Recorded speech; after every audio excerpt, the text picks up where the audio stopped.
ఆదికాండము 12వ అధ్యాయము మొదటి నుంచి చివరి వరకు.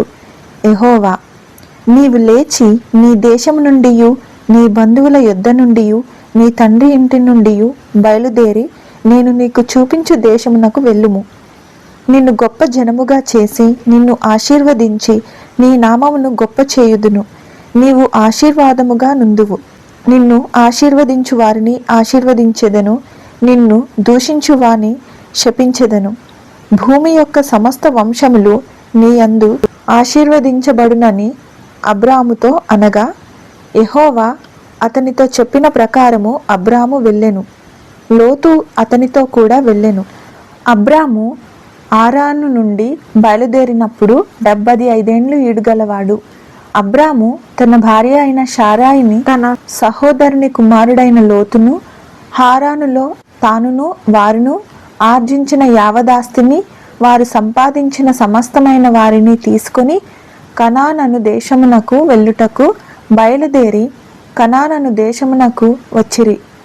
అప్పుడు అబ్రాము షెకెము నందలి ఒక స్థలము దాకా ఆ దేశ సంచారము చేసి మోరే దగ్గరనున్న సింధు వృక్షము నొద్దకు చేరెను. అప్పుడు కనానీయులు ఆ దేశంలో నివసించిరి. యెహోవా అబ్రామునకు ప్రత్యక్షమై, నీ సంతానమునకు ఈ దేశం ఇచ్చెదనని చెప్పగా, అతడు తనకు ప్రత్యక్షమైన యెహోవాకు ఒక బలిపీఠమును కట్టెను.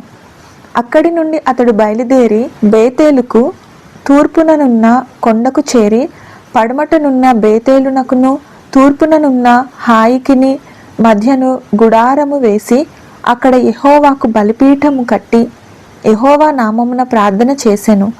అబ్రాము ఇంకా ప్రయాణము చేయుచు దక్షిణ దిక్కుకు వెళ్ళెను. అప్పుడు ఆ దేశంలో కరువు వచ్చెను. ఆ దేశంలో కరువు భారముగా నున్నందున అబ్రాము ఐగుప్తు దేశంలో నివసించుటకు అక్కడికి వెళ్ళెను. అతడు ఐగుప్తులో ప్రవేశించుటకు సమీపించినప్పుడు అతడు తన భార్య అయిన శారాయితో, ఇదిగో నీవు చక్కని దానవని ఎరుగుదును. ఐగుప్తీయులు నిన్ను చూచి ఈమె అతని భార్య అని చెప్పి నన్ను చంపి నిన్ను బ్రతకనిచ్చెదరు.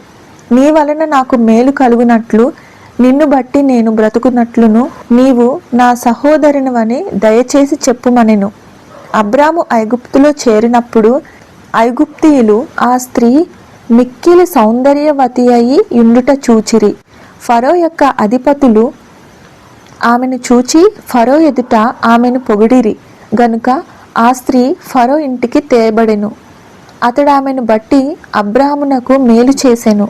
అందువలన అతనికి గొర్రెలు, గొడ్లు, మగగాడిదలు, దాసులు, పనికత్తెలు, ఆడుగాడిదలు, ఒంటెలు ఇయ్యబడెను.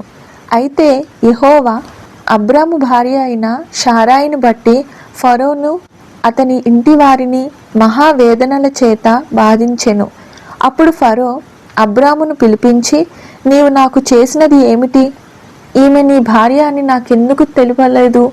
ఈమె నా సహోదరి అని ఎలా చెప్పితివి? నేనామెను నా భార్యగా చేసుకొందునేమో. అయితేనేమి, ఇదిగో నీ భార్య, ఈమెను తీసుకొని పొమ్మని చెప్పాను. మరియు ఫరో అతని విషయమై తన జనులకు ఆజ్ఞాపించినందున వారు అతనిని, అతని భార్యను, అతనికి కలిగిన సమస్తమును పంపివేసిరి. ఆదికాండము 12వ అధ్యాయము పూర్తి అయినది. ఆమేన్.